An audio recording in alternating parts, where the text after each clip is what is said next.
Então, pessoal, vamos resolver o exercício 1.2, né, da apostila.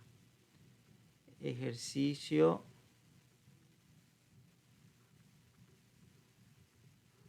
1.2, tá? Em que consiste esse exercício? Nós temos três objetos carregados. Perdão, carregado não, já estou em física 3, não, pessoal. Desculpa, né? São objetos com massa, né? Esse seria M1, tem massa M1.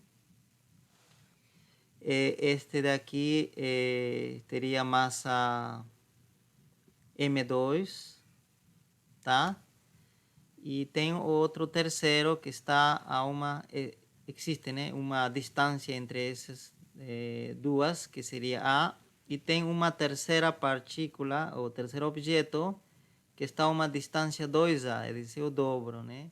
Então, aqui seria mais ou menos, para ser coerente isto, seria mais ou menos por aqui, tá? Aqui estaria M3, né? A uma distância duas vezes, né? Que essa distância, ok? E nesse caso está pedindo a força resultante sobre esse objeto 1, tá? Então, Professor, a distância também pode ser como A, é? oi, pode repetir? Poderia falar um pouquinho mais alto que não consegui ouvir. A distância, ela também, porque eu pensei que era só com D, mas o A é um A também, no caso, nessa questão. Sim, aqui diz a distância dá em função de A. Essa distância é A, então, e essa distância é 2A. Tudo bem? Então, aqui nos dá alguns dados, né? Aqui nos diz que M1, por exemplo, vale, né? M1 é 6 quilogramas. M2 e M3 são iguais, né? Tem a mesma massa. Esses dois objetos têm a mesma massa. Seria 4 quilogramas. E o A vale quanto? Vamos ver. Quanto vale 2 centímetros, né? Que colocando no sistema internacional, a gente já coloca 0,2 metros, né? 0,2 não, né? Não, não é assim, né? É 0,02 metros, né? Seria isso correto. Então, no sistema internacional, porque a gente vai trabalhar no sistema internacional, porque o G, a constante gravitacional, né, que vai aparecer, está no sistema internacional. Muito bem. Que informações mais temos? Eu acho que é isso. Então, nós podemos determinar a força resultante que age sobre esse objeto que está aqui, né, que estou apontando aqui, né. Podemos ter desenhado de outra cor, a esse objeto laranja, vamos dizer, né? Ok, então, com... nós sabemos do princípio de superposição que para calcular a força resultante, né, a força resultante sobre 1, que podemos, né, representar dessa forma, força resultante, simplesmente como F1, devemos somar vetorialmente as forças que agem ou cada um dos objetos que estão interagindo com esse objeto, né? Com esse objeto laranja. Então, primeiro, esse objeto 2, né, estará puxando, né, a esse objeto M1, né? Tá? Então, vamos desenhar essa força. Então, será isso, né? Está puxando, tá? E está ao longo da linha que junta ele, né?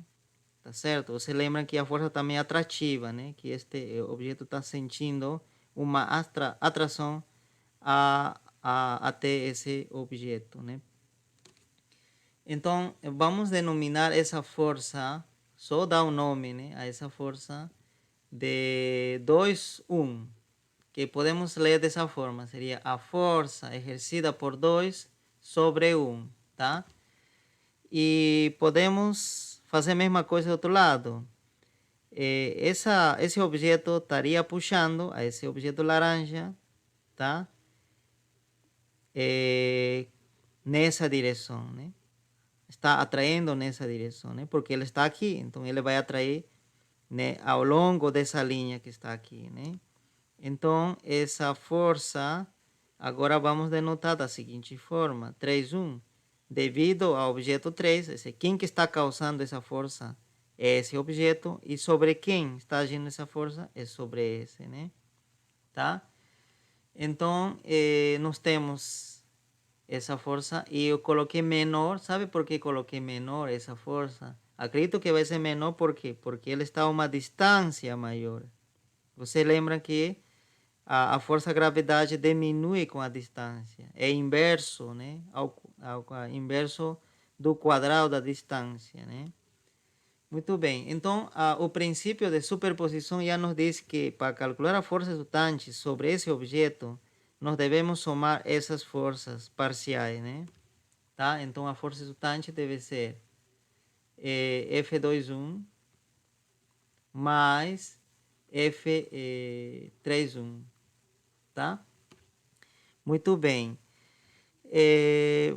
Vamos calcular então a força, cada uma dessas forças. Vamos começar com isso. Eu vou calcular primeiro o módulo, porque isso que nos dá Newton, né? Você lembra, né? Newton diz, olha, a força, o módulo desta força, que vamos chamar 2,1.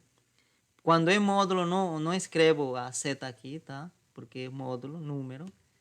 Diz que a constante gravitacional, o produto das massas, isso vocês já sabem bem, e dividido pela distância ao quadrado, que nesse caso a distância é a ao quadrado, né? Muito bem.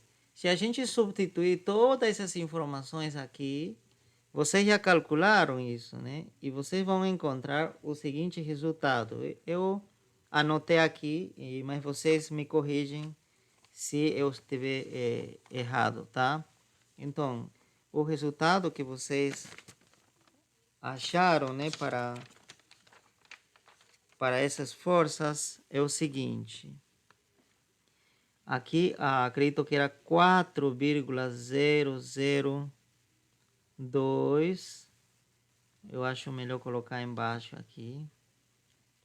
Aqui, né? 4,002 vezes a 10 a menos 6 newton. Ok? Se está errado, vocês me avisam, tá?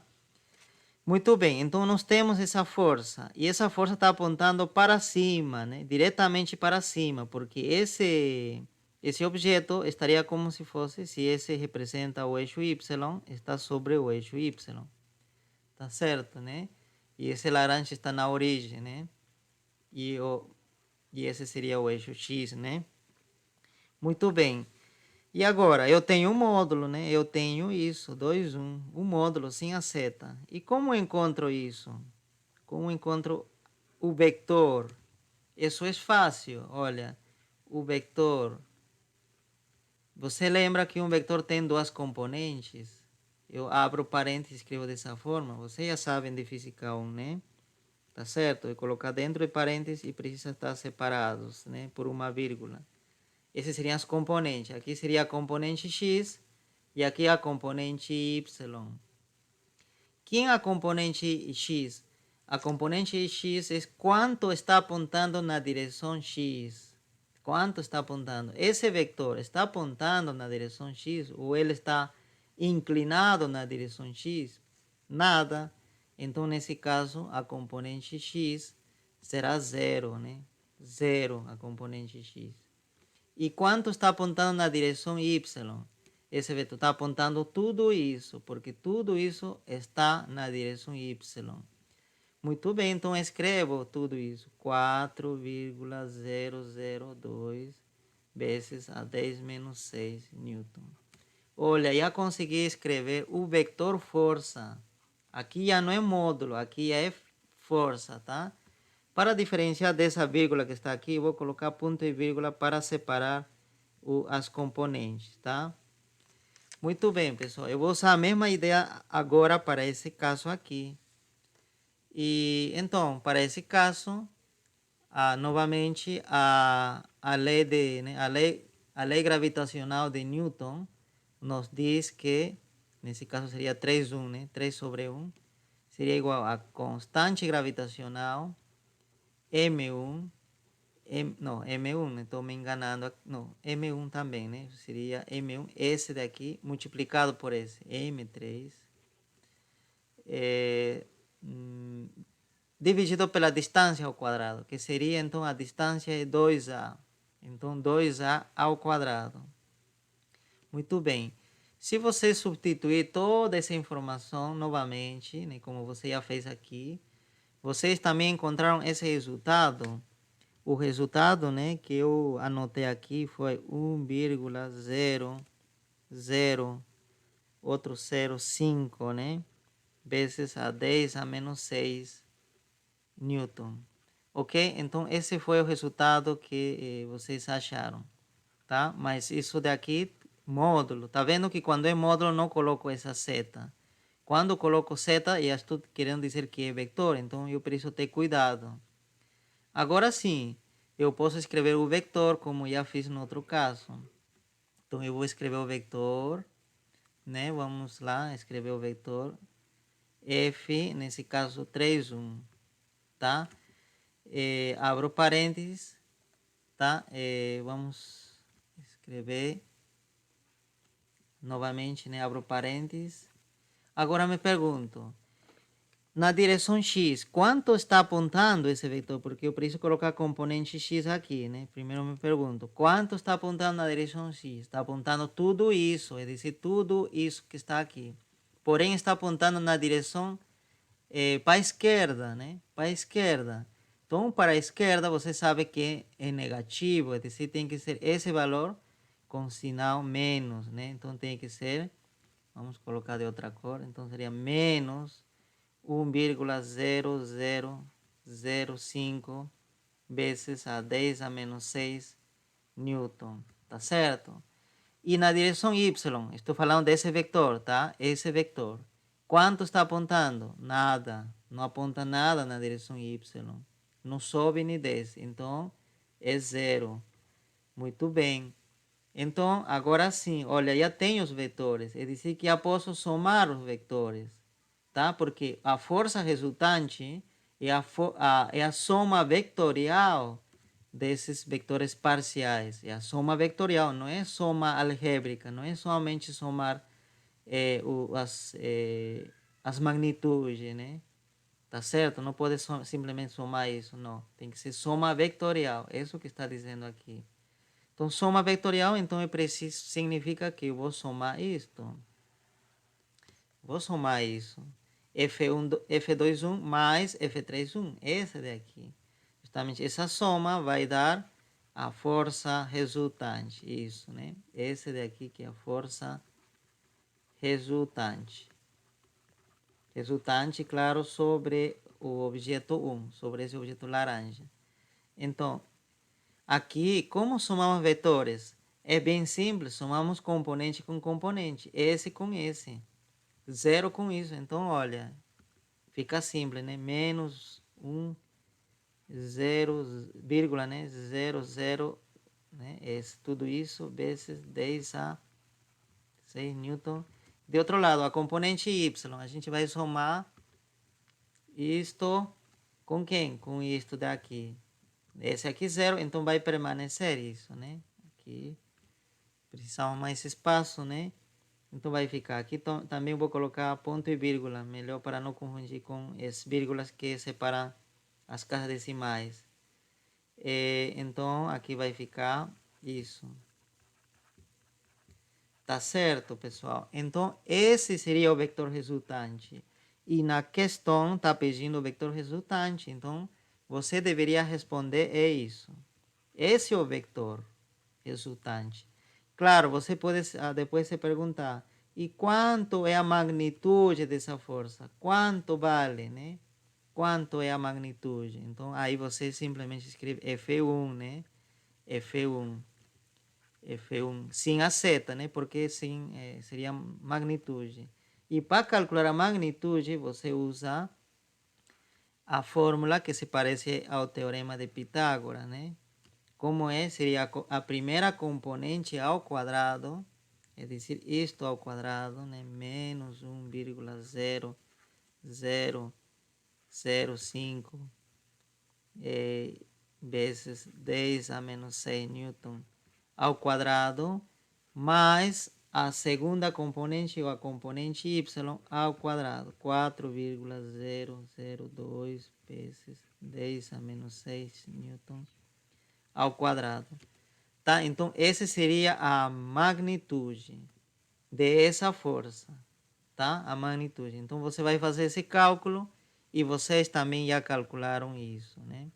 Tá certo? Então, vai dar um certo valor. Tá? Então, essa seria a magnitude dessa força. Tá? Geometricamente, em que direção está apontando esse vetor? Né? Se esses estão em escala, se eu grafiquei bem, eu poderia graficar, usar o teorema, ou perdão, a regra do paralelogramo, eu acho, né? Para poder desenhar a força resultante, né? A soma desses dois vetores, a gente monta, né? Forma um paralelogramo, nesse caso vai ser um retângulo, né? Porque esse e esse formam 90 graus. Então, a força resultante seria isso.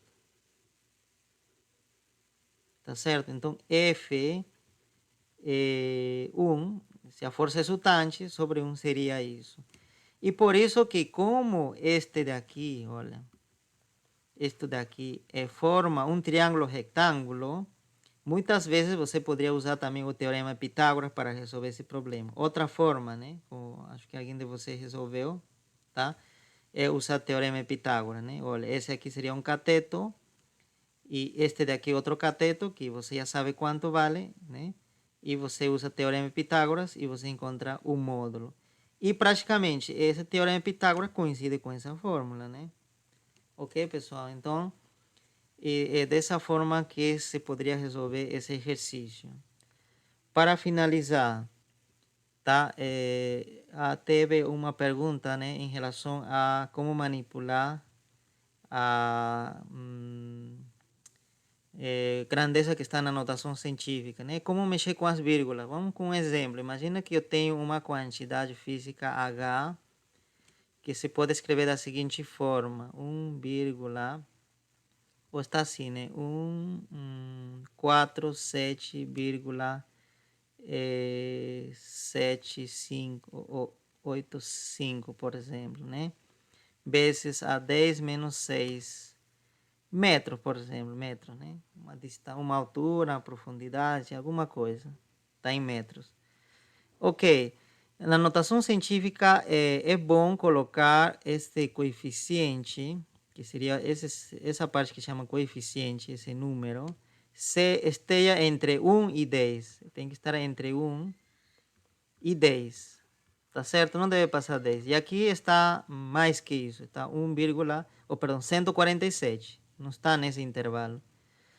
Tá? Então, o que podemos fazer? Eu posso fazer andar para a esquerda essa vírgula. Tá certo? Andar para a esquerda, né? Então, quando anda para a esquerda, o que vai acontecer com o expoente desse 10 é que vai aumentar. Aumenta, tá? Aumenta quanto? Aumenta a quantidade de casas que essa vírgula vai andar. Por exemplo, para que esteja nesse intervalo, né? Até onde deve andar a vírgula? Olha, deve ir até uma casa e deve ir até esse ponto. Quanto andou? 2. E aí seria 1,4, que estaria já entre 1 e 10. 1,4. Quantos andou? 2. Então aqui precisamos acrescentar mais 2. Menos 6 mais 2. Então agora sim nós podemos escrever melhor, né? Nosso resultado 1,4785 vezes 10 a menos 4, né? Porque seria menos 6 mais 2, menos 4 metros. Ok, pessoal? Então, vocês podem fazer isso. Agora, imagina que quero voltar a isso, né? Quero voltar novamente. para colocar nessa forma. Novamente, né, faço andar, nesse caso, para a direita, né, a vírgula. Então, ele vai aqui e vai aqui. Quando a vírgula anda para a direita, o que vai acontecer com esse expoente? Em vez de aumentar, vai diminuir. Então, diminui. Tá certo? Diminui, né? E diminui a quantidade de casas que essa vírgula vai andar. Então, olha, 1, 2, né? Então, vai andar e vai ficar 147,85. E quantas andou? O 2, então seria menos 4. Como diminui, né? Então, menos 2. E justamente vai ficar menos 6 como era antes. Tá certo? Então, assim que funciona, né? Tá? Então, quando a vírgula anda para a esquerda, o expoente do 10 tem que aumentar. E tem que aumentar a quantidade de vezes que ele anda. Quantidade de casas que essa vírgula anda. E quando a vírgula anda para a direita, tem que diminuir o expoente. Tá? Então, essa é a dica. Com isso, né? Espero que tenha ficado mais claro isso, de fazer essas manipulações. Muito bem, pessoal. Vamos continuar com nossa aula. Vamos continuar falando da lei gravitacional de Newton, tá? Então, nós já falamos que se temos dois objetos, né? Dois objetos, um de massa M1, por exemplo, e outro objeto de massa M2, né? Separados uma certa distância d, tá certo? Uma certa distância d. Então, existe uma força de interação entre elas, uma força de atração, né? Que a gente chama de força gravitacional. Então, aqui, esse objeto, né, sofre uma força, né, gravitacional que podemos denotar como, né, Fg, tá? E esse segundo objeto também sente uma força da mesma intensidade, tá? Só a direção contrária, né? Tá certo? O sentido contrário. E o valor dessa força gravitacional, então nós apresentamos que seria igual a constante gravitacional, né, multiplicado pelo produto da massa, né, desses objetos. Justamente depende da massa, né? Se a massa dos objetos for zero, né, então não existe nenhuma força. Então é necessário, né, que esses objetos tenham massa e dividido por uma certa distância, tá? Ok? E você nota claramente que se a distância for pequena, a força será grande. Se a distância né, aumenta, a força diminui, né? Porque está o D, a distância está no denominador. Ok, isso a gente já sabia, né? Mas essa fórmula é válida somente quando esses objetos são pequenos. As dimensões desses objetos, seu raio, né, o diâmetro, são pequenas comparada com a distância, a separação entre esses objetos, tá? Mas a gente pode dizer, se fosse, por exemplo, uma esfera, como seria um planeta, por exemplo, né? Um planeta, né, é aproximadamente uma esfera, né? Tá? Ou uma estrela, né? O nosso Sol, por exemplo, né? É mais ou menos uma esfera aqui, né? Uma esfera. Tá certo? Que tem certo raio, né? Um raio R, por exemplo, vamos dizer, né? Um raio R, tá? Por exemplo, nós temos, vamos imaginar que seja a Terra, né? E aqui tem um satélite artificial, né? Tá certo? Um satélite artificial, tá?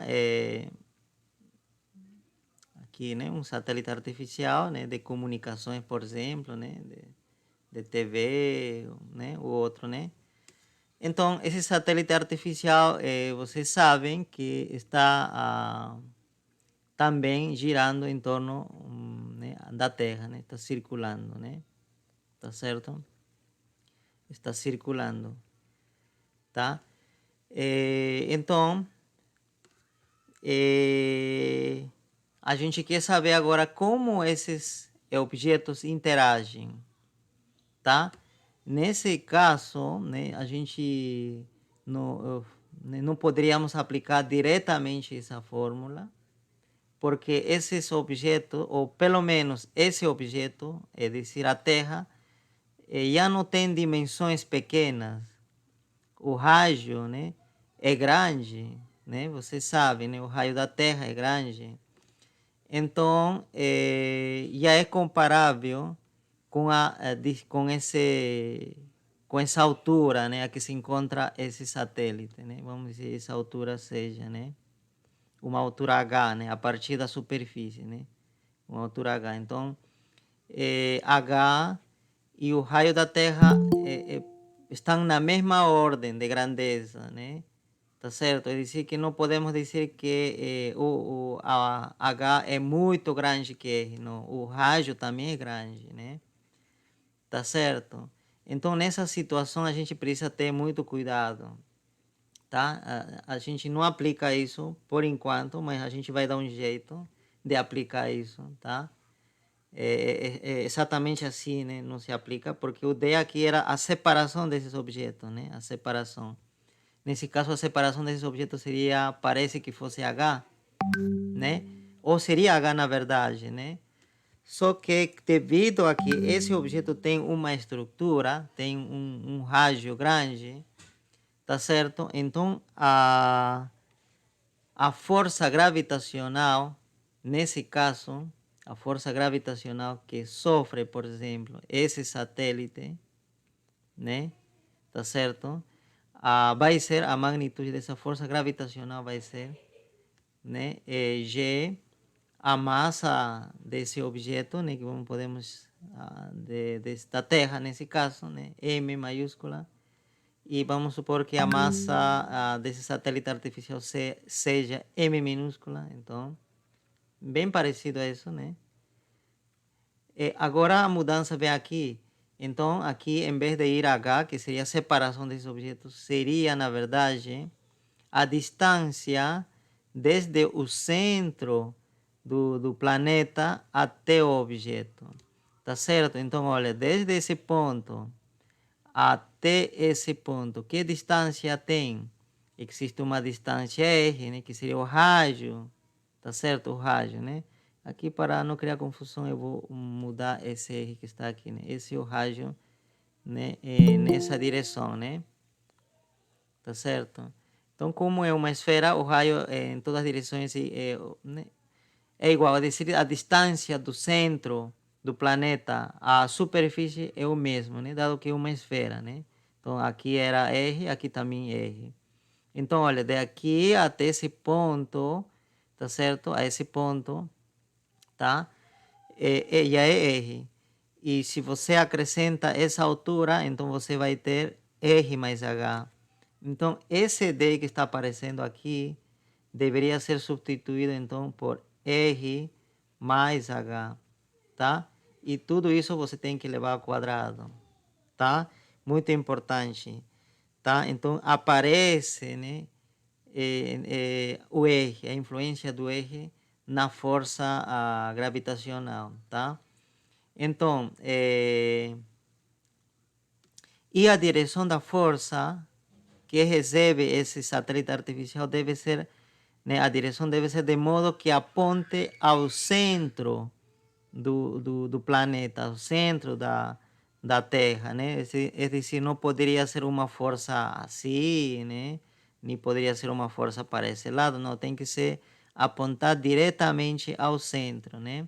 Então aqui você pode desenhar para facilitar o gráfico, né? Para facilitar o gráfico, você poderia desenhar uma linha que liga o centro do planeta com o satélite, tá certo? Então, a força tem que estar ao longo dessa linha, tá? Ok? E justamente, né, essa linha vai interceptar, né, a superfície da Terra nesse ponto. E R seria isso, e a altura seria isso, né? Tá?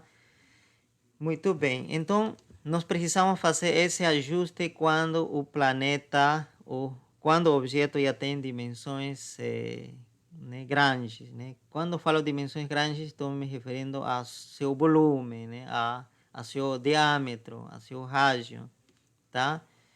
Então, é isso. Então, salvamos essa informação porque vai ser importante, né?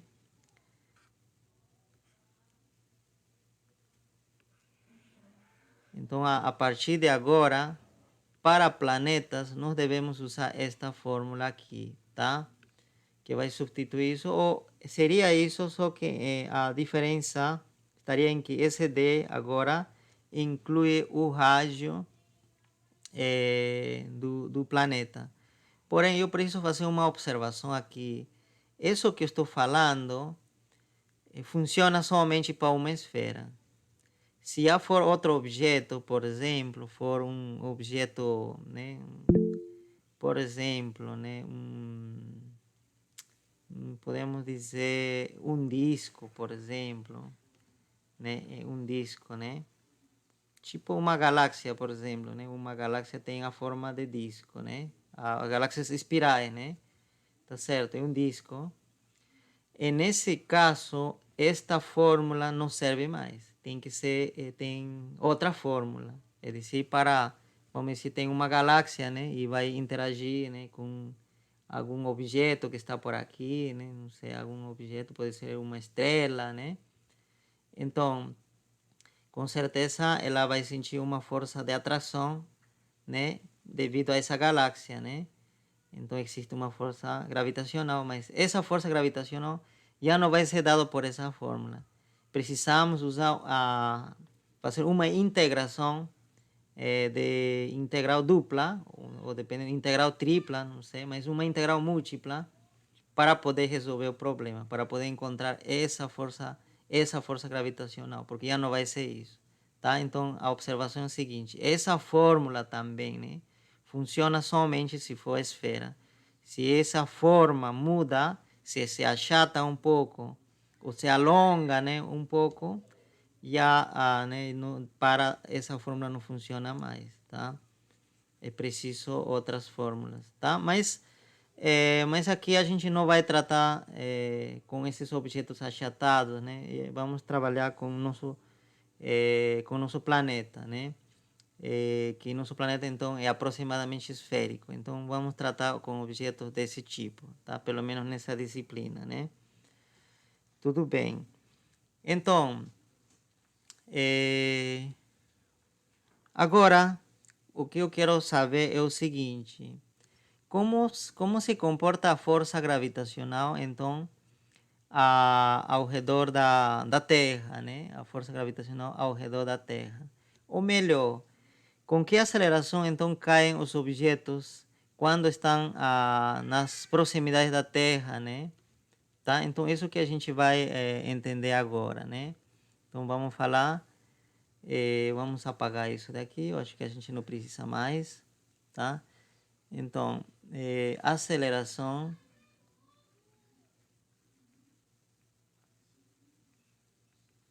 que sofre os objetos, né? Que sofrem os objetos que se encontram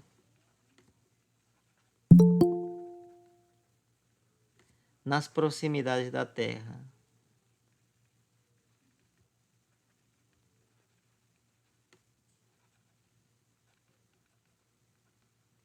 Ok? Então, como exemplo, podemos continuar falando desse satélite artificial, né? Que tem massa m. Então, queremos saber que aceleração está sofrendo esse satélite. Então, para isso, a gente vai usar nossa famosa lei de Newton, né? Que nos diz, a segunda lei de Newton, né? Que nos diz que a aceleração que sofre um objeto é igual à força resultante, né? Que age sobre esse objeto, que seria nesse caso a força resultante aqui. A única força, né? Seria a força gravitacional devido à Terra. Vamos expressar, né, o efeito de outros da Lua, né? Por exemplo, a Lua estará por aqui. Vamos expressar esse efeito, tá? Vamos imaginar que o único que exerce, né, força seria a Terra, tá? Né? Que ele acaba ganhando mais, na verdade, né? Porque ele está mais próximo. Então, essa força, a força resultante vai ser dominado, né? Dominada pela força gravitacional da Terra, né? Então seria essa força dividido pela massa, né, do satélite, né, artificial, que denotamos como M. Então, ao substituir, isso eu acredito que já nós fizemos anteriormente, mas eu vou repetir, né? Vou substituir, então, isto aqui. Então, vamos ter G, M maiúscula, M minúscula, né? Lembrem que M é a massa da Terra, tá? M maiúscula, perdão, né? Massa da Terra. Massa da Terra. Eu acho que até poderia colocar como MT para, né, fazer sentido. Massa da Terra. E o R vai ser raio da Terra, RT. Então, raio da Terra, tá? E H vai ser a altura, mas a H seria uma distância medida a partir da superfície da Terra, tá? A partir da superfície da Terra que a gente vai medir, tá? A altura que se encontra o satélite, tá? Artificial. Então, assim nós temos aqui, né, nós modificamos a massa da Terra, M do satélite, e aqui embaixo, raio da Terra, mais a altura ao quadrado, e dividido tudo por M. Tá certo? Nós falamos já que nessa situação, tá? Se pode simplificar, olha, aqui esse está no denominador, se pode simplificar a esse que está no numerador, né? Ok, nesse caso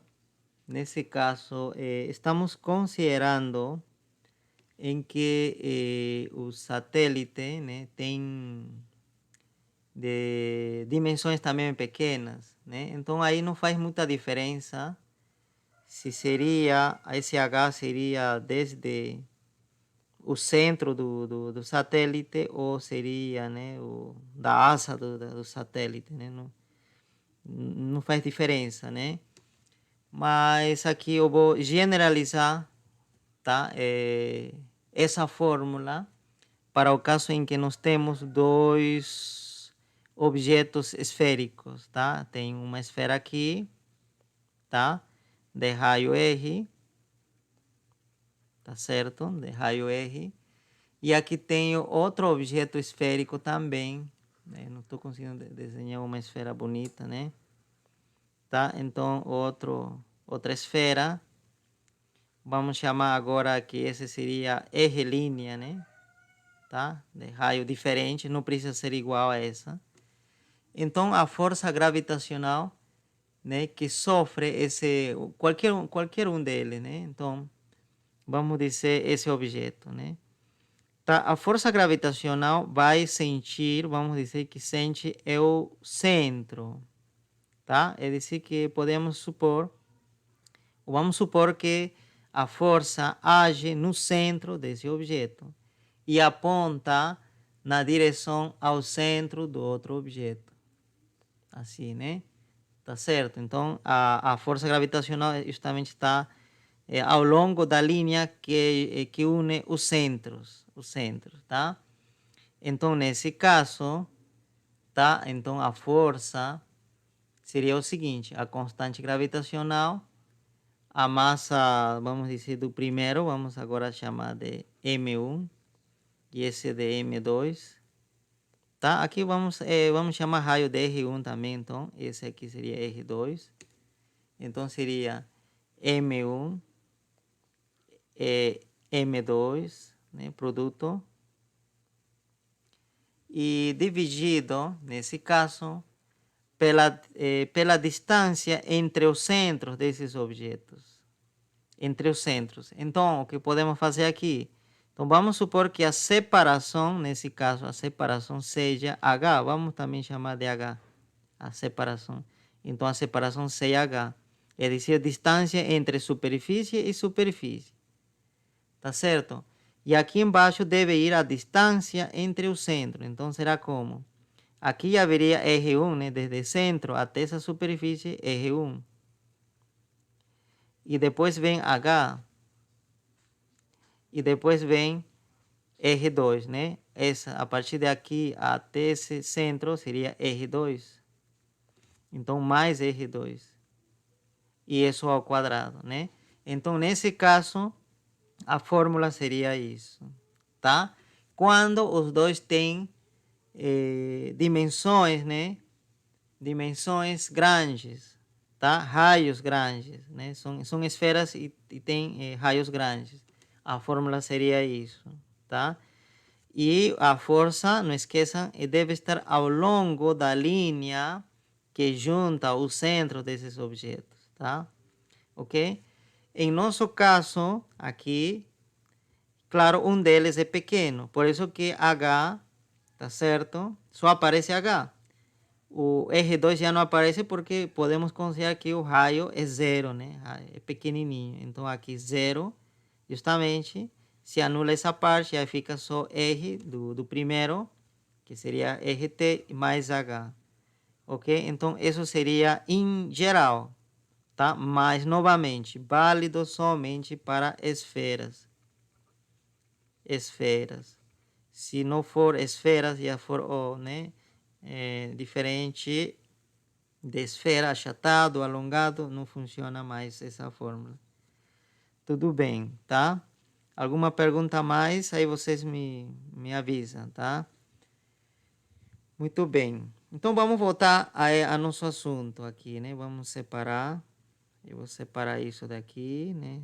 Fazendo uma observação para o caso geral. E vamos voltar aqui. De determinar a aceleração que sofre um objeto, né, que está nas proximidades da Terra, tá? Pode estar circulando ou pode também estar parado e com certeza vai cair, né? Nesse caso diretamente para a superfície, né? Se ele não circula, pessoal, o objeto cai, né, diretamente para a superfície. Se ele está com uma certa velocidade, né, ele consegue, né, atenuar essa queda, ou pelo menos, não sei como se poderia explicar, né? Ela cai, porém também ela avança, né? Cai, porém avança, então faz com que esse objeto não se aproxime da superfície, tá? Vamos lá. Vamos aqui então, se simplificou o m, né? Então o resultado que fica é o seguinte, né? Fica a constante gravitacional, a massa da Terra, e dividido pelo raio da Terra mais a altura do objeto, né, a partir da superfície, elevado ao quadrado. Então, essa seria a aceleração que sofre esse satélite. E como você notou, essa aceleração não depende da massa do objeto. Não depende da massa do objeto. Do objeto que está sendo acelerado, né? Tá certo? Não depende. Olha, não aparece a massa aqui. Se simplificou na hora que você dividiu pelo m, né? Tá certo? É dizer, a força depende. A força que ele sofre depende da sua massa, dessa massa, né? Porém, a aceleração não depende, tá? Esse é um resultado muito interessante. Esse resultado que Einstein usa depois, né, para poder apresentar sua teoria, né, a teoria gravitacional, tá, como um princípio, né, tá, esse resultado, né, de que a aceleração de qualquer objeto que está, que está ao redor, né, ou nas proximidades de um objeto com uma massa, né, a aceleração que ele sofre, a aceleração gravitacional que um objeto sofre, não depende da massa desse objeto que está sendo acelerado. Não depende, é independente, tá? Esse é um resultado muito interessante, tá? Então, significa que aqui essa aceleração não vai depender se esse objeto é um satélite, não vai depender se esse objeto pode ser um asteroide, né? Ou pode ser uma rocha, né? Uma pedra, tá? Poderia ser qualquer objeto, mas vai sofrer a mesma aceleração, tá? Na apostila tem uma parte onde né, apresentam algumas acelerações, né, e dependendo da altura, né, dessa altura, tá? Apresenta uma tabela, tá certo? Então, vamos fazer o seguinte teste, né, primeiro. Se H é zero, então, ou aproximadamente zero, vamos dizer, né, bem próximo de zero, né, aqui. Então, a aceleração que os objetos sofrem, quanto deveria ser? Você lembra, né, de Física 1? Quanto deveria ser? Deveria dar aproximadamente 9,8, né, metros por segundo ao quadrado, né? Que é isso que a aceleração né, com que caem os objetos que estão bem próximos a gente aqui, bem próximo da superfície, tá? Aqui. Quando H é aproximadamente zero, diz que está aqui, né, bem perto da superfície. Então, será que se a gente substituir isso aqui nessa fórmula, né? Então vamos calcular. Será que se a gente zerar a altura nessa fórmula, então se zerarmos aqui, então isso some, então vai ficar simplesmente RT ao quadrado. Será que isso aqui vai dar isso, 9,8 ou né, parecido? A resposta é sim, vocês podem conferir, tá? A única informação que vocês precisam, a constante gravitacional, vocês sabem. A massa da Terra, vocês sabem. Raio da Terra, vocês sabem. Então, vai substituir aqui e vai dar justamente essa aceleração, né, que se sente aqui na superfície da Terra, né? Ok, pessoal? Então, façam esse exercício, né? Que a gente acaba chamando esse valor simplesmente como G minúscula, né? Ok, pessoal? Então, é essa daqui que a gente chama de aceleração da queda livre, né? Da queda livre. Tá? Aceleração da queda livre, que é esse valor, né? Esse daqui que é o G, tá? Então, não confunda, né? Porque parece que ontem, na aula passada, teve essa confusão justamente. Então, vamos evitar isso. Não confundam com essa G maiúscula. Essa G maiúscula é uma constante gravitacional, que é diferente. Constante gravitacional. Tá certo? Ok? E essa G minúscula não é constante gravitacional. Essa daqui é a aceleração da queda livre na superfície da Terra, tá?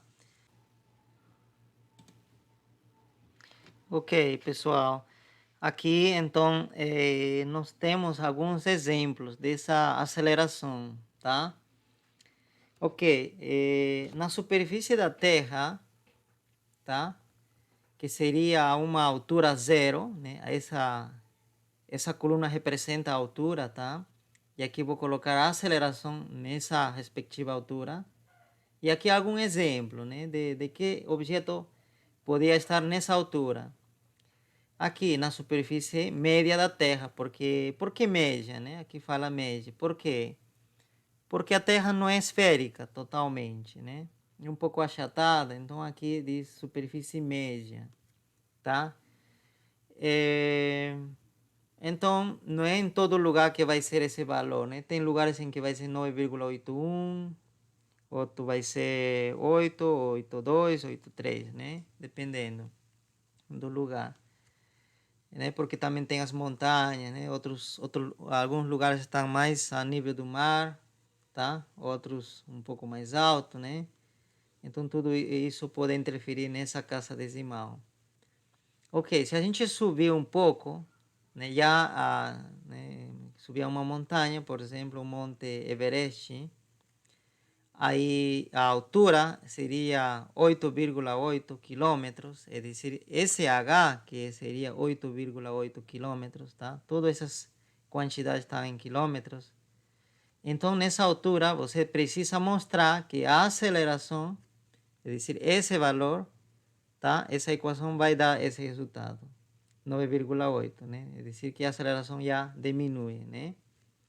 Ok, você sobe mais, né? A uma altura maior, a 36 quilômetros, né? Quase 37 quilômetros. Então, que seria, né, o recorde para um balão tripulado, tá? Então, o balão tripulado consegue chegar até essa altura, 36 quilômetros, a partir da superfície da Terra, né? É dizer, H seria esse valor. Então, a essa altura, a aceleração, devido à gravidade, é dizer, qualquer objeto que você liberar a essa altura, ele vai cair com essa aceleração, tá? Vai sofrer essa aceleração. 9,71, né? Já, né, um décimo menos, né, que esse daqui, né, que esse valor.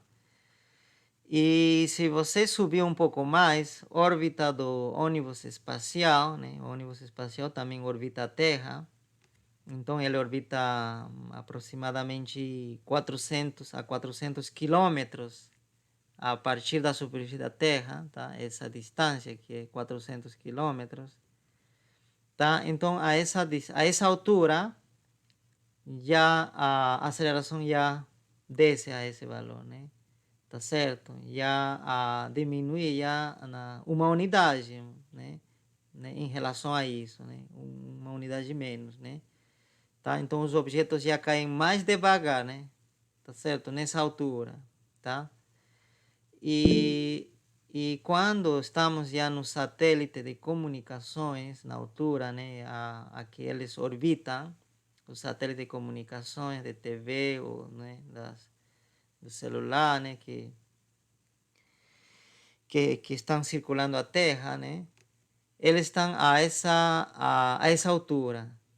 Aqui seria, né? 35.700 quilômetros. A essa altura, tá certo? Se você substituir essa fórmula aqui em H, tá? Em H, porque você precisa ainda acrescentar raio da Terra. Você vai encontrar uma aceleração de 0,225, tá? E é uma aceleração bastante pequena, tá certo? Então, por isso que vocês devem ter visto, né, vídeos no YouTube, né, quando os astronautas, né, às vezes vão fazer reparos, né, lá no satélite de comunicações, às vezes eles gravam vídeo, né, ou fazem experimentos e lá os objetos praticamente não caem. Por quê?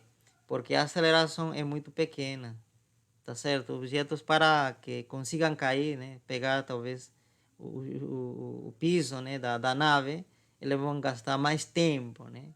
Tá certo? Eles vão cair bem lentamente, né? E quase não se percebe, tá? Por quê? Porque a aceleração devido à gravidade é pequena, ok? As coisas lá flutuam, né?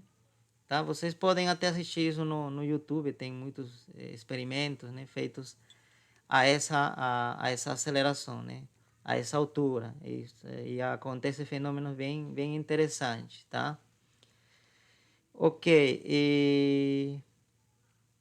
e na Lua, e a aceleração que sofre a Lua devido à Terra, nós calculamos também, né? No primeiro dia da aula, tá? Porque ela está já a uma altura, né, de 60 vezes o raio da Terra. Então aqui você precisaria acrescentar ainda o raio da Terra. Então ficaria, né, aqui é raio da Terra mais 60, então vai ficar 61 RT ao quadrado, né? Então, se você fizer essa conta, vai dar esse valor. Isso a gente já fez, né? Então, aqui essa aceleração já é bem mais pequena, né? Tá certo? É uma aceleração pequena, mas que é o suficiente para poder fazer com que circule, né, a Lua à Terra. Tá? Se essa aceleração fosse exatamente zero, né? Se fosse zero, a Lua, né? A gente não conseguiria ver mais. A Lua fugiria, né? Tá? Imagina a Lua, se não tivesse essa aceleração para a Terra, essa Lua, se isso aqui será, se em algum momento, por exemplo, será, né? Que o que é impossível, né? Seria só se a Terra some de pronto, né? Perde sua massa. E o que aconteceria com a Lua? Ela iria embora, e adeus a nossa Lua, né? Não teríamos mais Lua, tá? Ele permanece circulando. Graças a quê? Graças a essa pequena aceleração, que é suficiente. Se também essa aceleração fosse muito maior, a Lua também cairia, né? Aqui, né? Cairia porque seria muito forte e, né, colidiria com a Terra. Ok, pessoal. Então, isso. Verifiquem esses resultados. Os resultados que vocês vão achar com esses valores devem dar bem próximo desse. Deve dar, não sei se idênticos, mas devem dar bem parecidos, tá? Então, façam esse teste, tá? Verifiquem.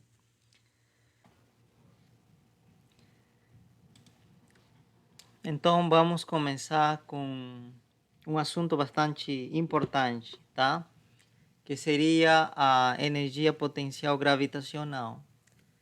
Em Física 1, já nos falamos um pouco sobre isso, tá? Em Física 1, nós falamos o seguinte, que quando temos um objeto, né, por exemplo, aqui, a uma certa altura, tá certo? A uma certa altura que podemos chamar a H1,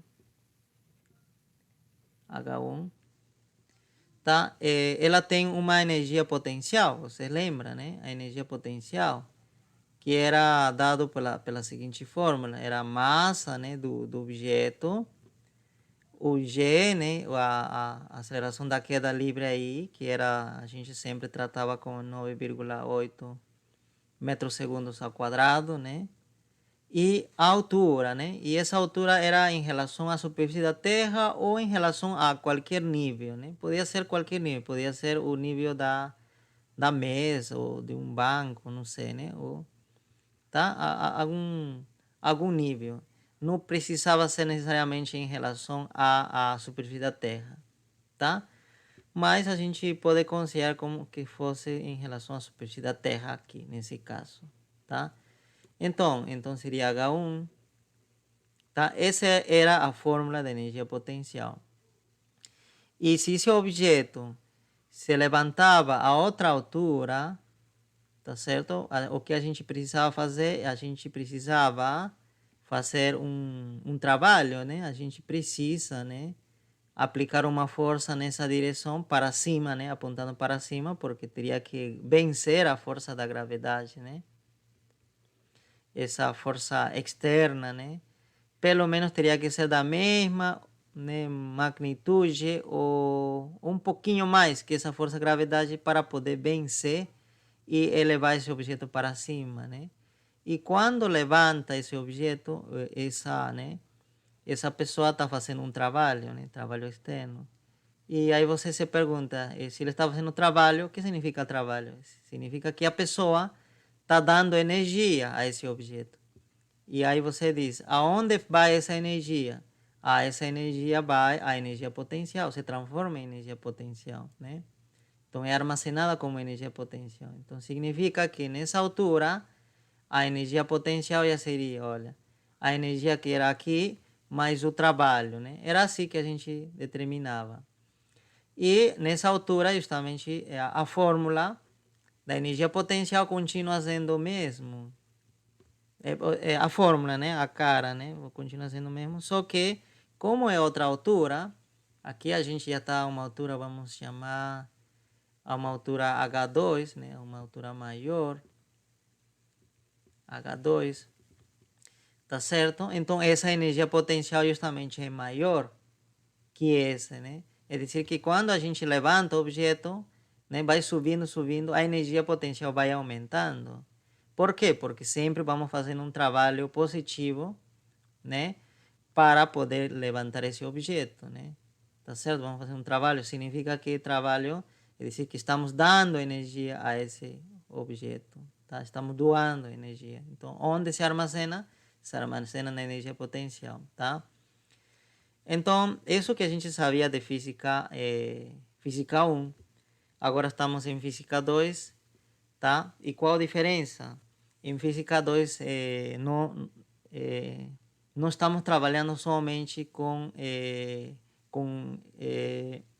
movimento ou fenômenos que acontecem nas proximidades da Terra. Se não estamos estudando de uma forma mais geral, estamos estudando fenômenos que acontecem um pouco mais afastado da Terra, né? Tá certo? Tudo isso que falamos em Física 1 é válido somente quando está bem perto da superfície da Terra. É decir, somente vale para, no máximo, né, a uma altura vamos supor, alguns quilômetros, né? Tá certo? Se a gente passar já dessa altura, as coisas começam a mudar. Primeira coisa, né? Em Física 1, por exemplo, nós falamos que a força da gravidade é constante, que é simplesmente mg, né? Esse aqui é constante e a massa do objeto é constante. Por exemplo, em Física 1 consideramos que a força da gravidade, que era a força-peso, né, também, era constante. E nós sabemos que isso não é verdade. Se a gente considera uma escala grande, é dizer, que a gente subir, né, a trabalhar com altitudes grandes, como a altitude de um satélite, como a altitude da Lua, então nós sabemos que a força gravitacional varia com essa distância, né? Você lembra, né, que a força gravitacional, né, já falamos isso na primeira parte, é constante gravitacional, né, o produto das massas dividido pela distância ao quadrado, é dizer, que depende da distância, né, que se encontra o objeto, né, tá? Essa distância, tá? Distância desse objeto ao centro da Terra, né? Então, já vai variar a força primeiramente, né? Tá? Então, nós precisamos definir a energia potencial, redefinir, né? Então, como se define a energia potencial? Ou pelo menos também tem como demonstrar, né? A energia potencial, para simplificar as coisas, eu vou já apresentar diretamente, é dado pela seguinte fórmula. Imagina que nós temos esse objeto de massa m minúscula, pode ser um satélite artificial, tá? Então, quanta energia se encontra armazenada nesse, né? Quanta energia se armazena nesse sistema ou nesse objeto, né? Energia potencial, né? Quanta energia potencial está associado a esse objeto. Tá? Então vamos medir a distância, né? Vamos medir a distância, né? Vamos dizer que seria uma altura h aqui, né? Desde esse ponto aqui h. Então, a energia potencial seria o seguinte, seria a constante gravitacional, a massa de quem provoca, né, a gravidade, e a massa do objeto pequeno, vamos dizer, m, né, que está aí, né, o satélite artificial, né. É decir, produto das massas, né. A energia potencial vai depender do produto das massas desse objeto que estão interagindo, dividido simplesmente pela distância a que se encontram eles. É decir, seria raio da Terra mais h. Tá certo? Essa seria a fórmula. E aqui com menos, tá? Nesse caso aparece o menos, tá? Aqui era mais, né? Em física 1 tudo era positivo, mas aqui vai ser menos, tá? E essa seria a fórmula da energia potencial gravitacional, tá? Desse objeto quando se encontra a uma altura h a partir da superfície da Terra. E você tem que pensar o seguinte, né? Se isso é coerente, essa definição da energia potencial, significa que para quando levo esse objeto, vamos dizer que levo, né? Carrego esse objeto, né? Uso um foguete e levo, né? Até essa órbita, né? Uma órbita com raio maior, tá certo? Significa que eu faço um trabalho positivo, um trabalho externo, né? Trabalho externo. E significa que aqui, então, a energia potencial, a essa distância, que podemos chamar, então, energia potencial final, aqui era a energia potencial inicial. Então, significa que a energia potencial tem que ser maior que a energia potencial final tem que ser maior que isso. Por quê? Porque eu estou dando energia, né? Esse trabalho é energia. Então, significa que à medida que o objeto se afasta da Terra, tá? O objeto ganha mais energia potencial. E quando se aproxima, perde energia potencial, tá? Então, é parecido, pelo menos nessa parte, parecido a essa, né? Porque quando a gente afasta, sobe, aumenta a energia potencial. Aqui também, se afasta, aumenta a energia potencial. E isso é coerente? Sim, é coerente, tá? Por quê? Por exemplo, né? Aqui o raio está no denominador, né? A altura, perdão, né? A altura, né? Que o raio da Terra vai ser constante. Vai depender simplesmente da altura. Imagina que aumentamos a altura, significa que o denominador vai aumentar. Então, significa que tudo isso vai diminuir. Aí você diz, né? Vai diminuir, mas você está dizendo que se aumenta a altura, aumenta a energia potencial. Mas só que vai diminuir com negativo. Tá certo? Então, na verdade, ele está aumentando, né? Para que fique mais claro, acho que essa explicação, eu vou fazer o seguinte, tá? Vou graficar essa função em função do h, por exemplo, né? Como que ficaria? Tá? Vamos fazer assim, né? Vamos...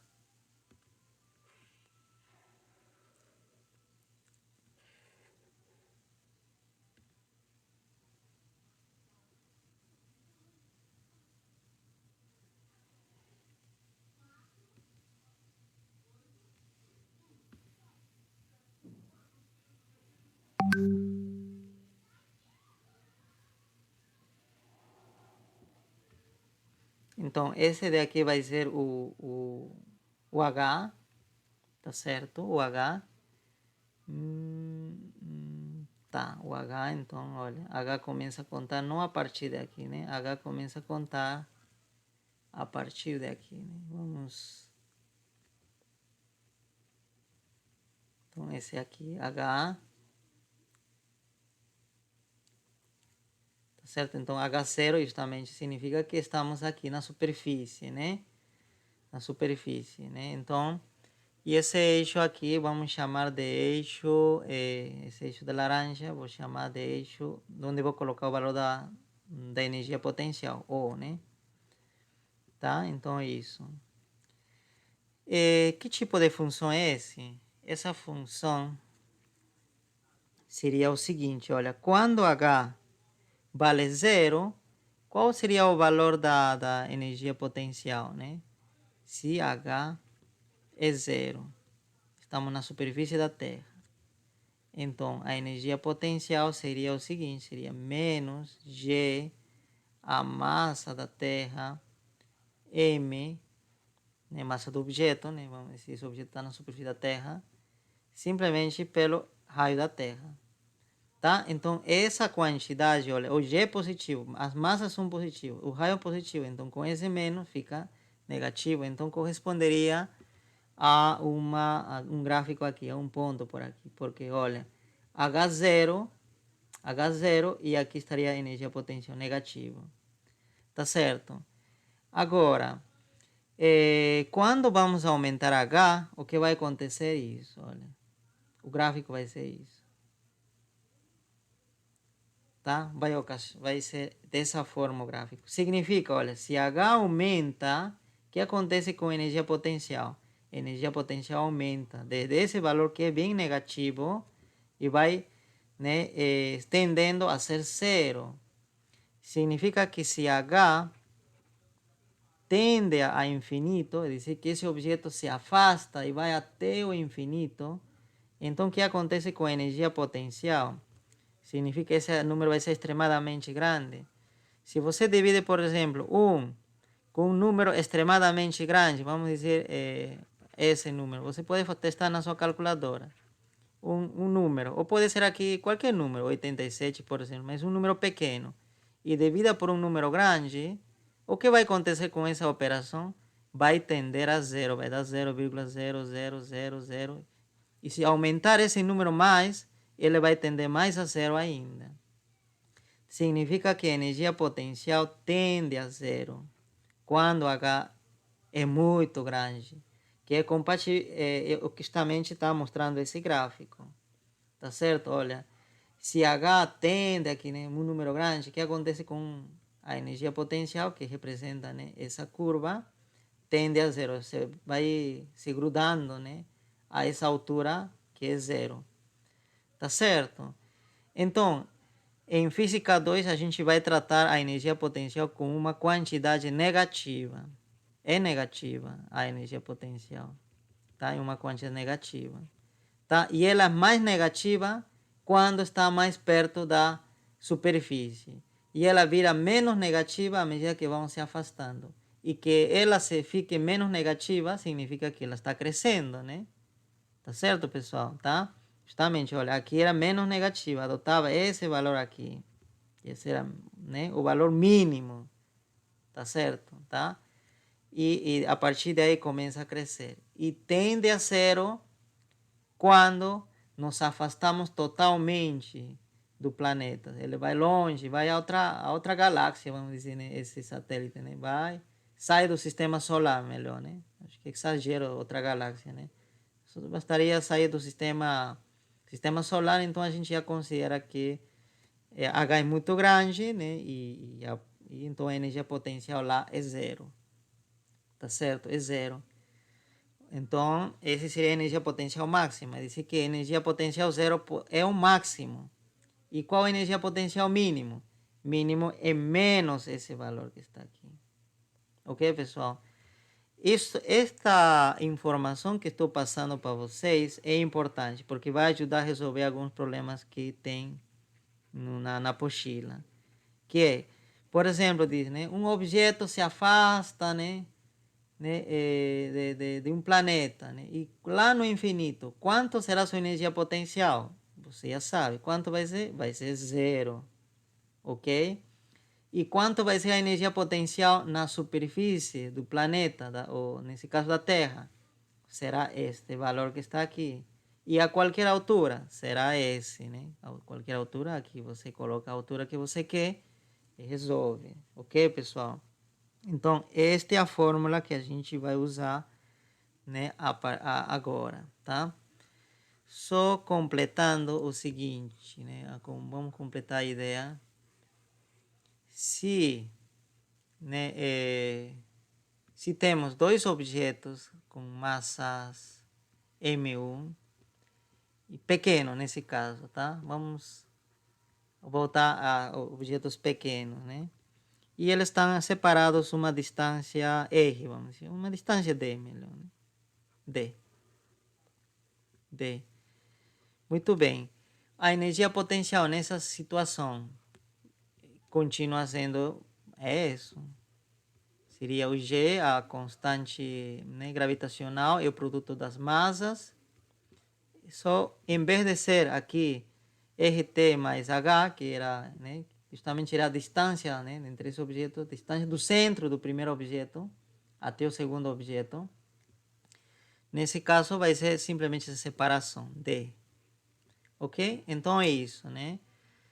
Para objetos pequenos, você pode usar essa fórmula. Para objetos, como nesse caso, um deles é uma esfera com raio, né, grande e outro é pequeno, você usa esse, tá?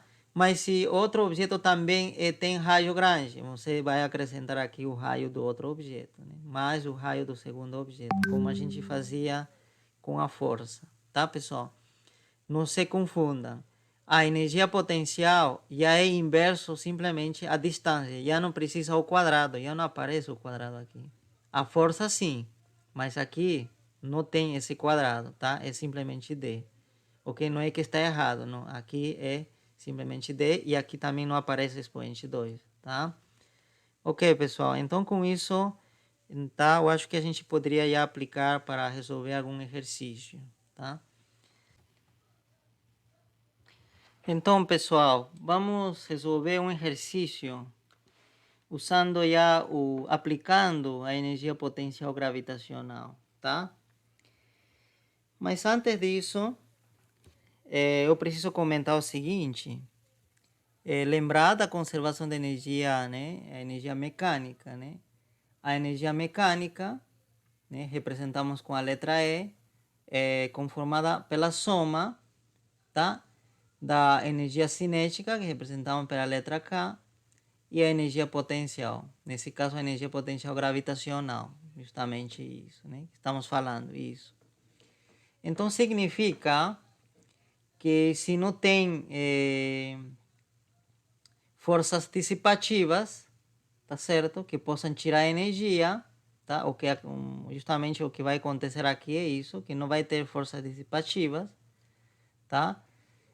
Essa energia é constante, se mantém constante, não deve variar, tá? A soma da energia potencial, ou a soma da energia cinética mais energia potencial, deve ser constante. É decir, a energia cinética pode variar, pode aumentar se ele quiser.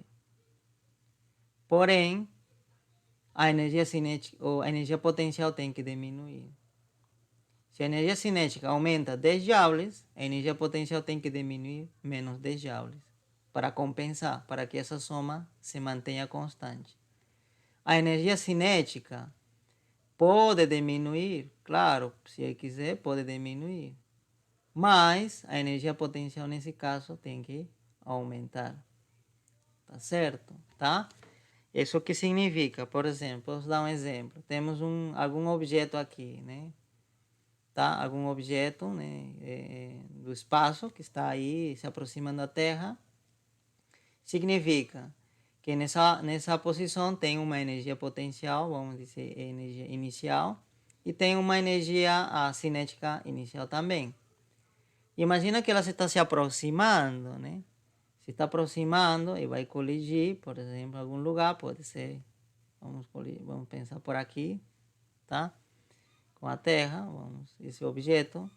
Então significa que aqui tem uma energia potencial final e tem uma energia cinética final também, tá? Então, nós sabemos que se essa altura diminui, o que acontece com a energia potencial? A energia potencial diminui também, né? Porque a energia potencial aumenta à medida que aumenta H, tá? Isso talvez a gente pode até escrever aqui. O U aumenta com H, tá certo? Isso que estou querendo dizer, né? Essa energia potencial aumenta com H. Se H aumenta, U aumenta, né? O máximo valor dele é zero, né? E o mínimo valor de H é isso, na superfície da Terra. Então, significa que, nesse caso, a energia potencial final é menor que a energia potencial aqui. Aqui que a energia potencial é maior, aqui é menor. Então, o que aconteceu? Aconteceu esse caso ou aconteceu isso? Está acontecendo essa segunda possibilidade. Essa daqui. Por quê? Porque a energia potencial está caindo. Olha, aqui era grande, aqui é pequeno. Tá certo? A energia potencial está diminuindo. Então, o que aconteceu com a energia cinética? A energia cinética foi para cima. A energia cinética, então, ao final, deve ser maior que aqui. E com que tem a ver a energia cinética? A energia cinética tem a ver com a velocidade. Significa que esse objeto, estando aqui já é muito mais veloz que estando por aqui. Aqui talvez era lento, estava se movendo devagarzinho, mas quando chega aqui está muito veloz. E aí, né, pode colidir com uma energia cinética muito alta com a Terra, né? Ok? Então, os objetos que muito longe estavam muito lentos, né, com o tempo, à medida que se aproxima a Terra, ficam muito mais velozes, tá? Devido a que a energia potencial se está transformando em energia cinética. Ok, pessoal? Então, é isso, né? E qual a condição? Que, na verdade, essa soma, sim, tem que se manter constante. Essa daqui, essa soma, né?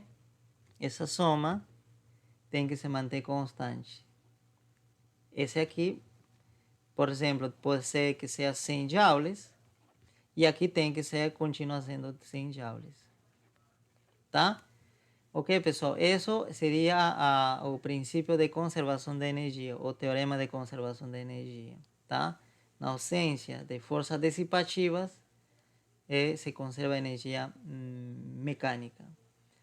Ok, pessoal? Então, com isso, a gente já pode resolver esse primeiro exercício. Tá? Então, vamos né, aplicar essa ideia aqui. Então diz, um projétil é disparado verticalmente para cima do polo sul da Terra, né? Vamos imaginar que aqui é o polo sul, né? Sempre a gente imagina que o polo sul é para baixo, né? Vamos então seguir isso. Então, para cima. Então, vamos dizer assim, né? Diretamente, se afastando do centro da Terra, assim, né? Se a gente, né, ligar o centro da Terra imaginariamente com esse ponto de lançamento, tá certo? Prolongamos essa linha, então o objeto é lançado nessa direção, ao longo dessa linha. Tá certo? Ok. Diz que é lançado com uma velocidade inicial de 8 quilômetros, né? BI, vamos colocar, já sabemos que aqui está a informação, né? 8 km por segundo. Com essa velocidade é lançado. Vamos desenhar dessa forma o vetor velocidade, tá? Aqui diz, determine a altura máxima que ele atinge, expressando a resistência do ar. Por que a gente está pedindo que expresse a resistência do ar? Porque a resistência do ar é uma força dissipativa, podia tirar energia. Então, devemos expressar para quê? Para que a gente consiga aplicar o teorema de conservação de energia, tá? Tá? É um caso ideal, né? Porque, de fato, deveríamos considerar a resistência do ar, tá? Mas, porém, esse não se conservaria, né? Teríamos que usar outra fórmula, tá? Mas, nesse caso, o problema está simplificado, né? Muito bem, então vamos dizer que no máximo ele chega a esse ponto aqui. Essa seria a altura máxima, né? Então aqui vamos chamar então a essa altura aqui de H máximo, ou HM só. HM máxima, né? E o que acontece depois disso? Ou o que acontece nesse momento com a velocidade do objeto, que posso chamar de a velocidade final? O que acontece? Por que é máximo? Porque ele não consegue andar mais, né? Ele para aqui, ele não consegue andar mais. Depois disso, com certeza, o que vai acontecer é que esse objeto vai voltar. Tá? Então, mas nesse momento aqui, o que acontece com sua velocidade, né? Que está dizendo, né, que o máximo que ele consiga alcançar isso significa que ele não anda mais aqui. Que significa que sua velocidade é zero nesse ponto. Tá certo? Então, nós temos a velocidade inicial, né, que foi dado 8 km por segundo, tá? E nós temos a velocidade final que é zero. Muito bem. Com a velocidade, o que a gente faz com as velocidades? Nós sabemos que as velocidades têm a ver com energia cinética. E a relação é essa, 1/2 da massa, velocidade ao quadrado. Essa é a relação entre a velocidade e a energia cinética. Então, significa que se sei a velocidade, eu posso saber a energia cinética. Tá? Eu posso saber. E aqui, né, que seria a energia cinética inicial, né, nesse ponto de lançamento. E aqui seria a energia cinética final, nesse ponto, né, da altura máxima. Ok, então nós podemos calcular isso sem nenhum problema. Aliás, aqui já seria zero, né, a energia cinética, porque, olha, você substitui zero aqui, zero anula tudo, independentemente da massa. Então, aqui é zero a energia cinética. Ok? Aqui não, aqui a gente vai calcular, né? Só para calcular a gente precisaria massa, né? Ou massa, velocidade. Só, aqui não dá a massa do projétil, mas não tem problema. Parece que o problema não vai depender da massa do projétil. Mas eu vou escrever a fórmula, como seria? 1/2 da massa do projétil e a velocidade inicial ao quadrado. Tá? Também não vou substituir isso ainda. Tá? Vocês sabem que eu não gosto muito de trabalhar com números, porque trabalhar com números pode levar a erro, né? Porque números extensos, né? Às vezes está escrevendo também cansativo. Eu vou trabalhar simbolicamente, tá? E só no final vou substituir. Ok, pessoal. Já temos energia cinética. O que está faltando? Está faltando a outra parte. Está faltando nesse ponto, por exemplo, a energia cinética. Então, vamos aqui nesse ponto, a energia cinética. Perdão, energia potencial. A energia potencial inicial, que seria, né? Energia potencial inicial seria... está aqui a fórmula. Menos G, a massa da Terra. E esse M, quem seria outro objeto? Quem é esse objeto? M seria a massa do projétil, né? Essa, a massa dele. Esse M minúsculo, né? Porque eles que estão interagindo, o projétil e a Terra, né? A massa do projétil dividido pelo raio da Terra e a altura. A que altura se encontra se está na superfície da Terra? Você lembra? Esse aqui é a superfície da Terra. Superfície da Terra.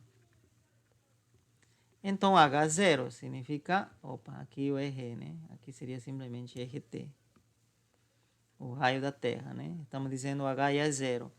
Então, aqui seria simplesmente raio da Terra. Raio da Terra. Então, eu tenho minha energia potencial inicial. Tá certo? E aqui tenho a energia potencial final, né? Posso calcular. Então, vai ser, nesse caso, usando isso, né? Essa fórmula. Porque essa serve para qualquer altura. Essa aqui serve para o infinito. Mas, claro, nesse caso, o objeto não vai para o infinito. Ele vai voltar. Por isso que está pedindo uma altura máxima.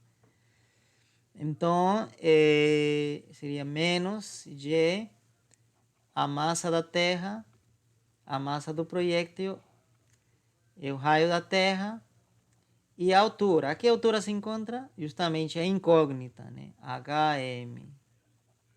Muito bem. Pronto, já temos as energias potencial e cinética para esses dois instantes de tempo, né? No momento de lançamento, que chamamos inicial, e o momento final é o momento em que o projétil para, né? Não avança mais, tá? Por isso que esse aqui é máximo, né? Então, o que significa? Quem nos diz o teorema de conservação de energia? Significa que essa soma é igual a essa soma. Então, pronto. Né? Aqui não escrevemos ainda, né? Teorema de conservação de E, de energia mecânica, né? Você já sabe, de E. Então, escrevemos inicial, a mecânica inicial seria a soma desses dois, desse com esse. Então, escrevemos menos G, vamos escrever de outra cor, menos G, a massa da Terra, M, estou só reescrevendo, pessoal, não estou fazendo mais nada. E aqui a energia cinética, isso, inicial. E do outro lado seria, né, a energia potencial, que é isso. Que tem que ser igual, né, a essa soma. Por isso que coloquei igual aí, pessoal, tá? Essa soma igual a essa soma, tá? Isso que estou fazendo aqui. Então, M, raio da Terra, mais H máxima, né? Está pedindo, a incógnita está aqui.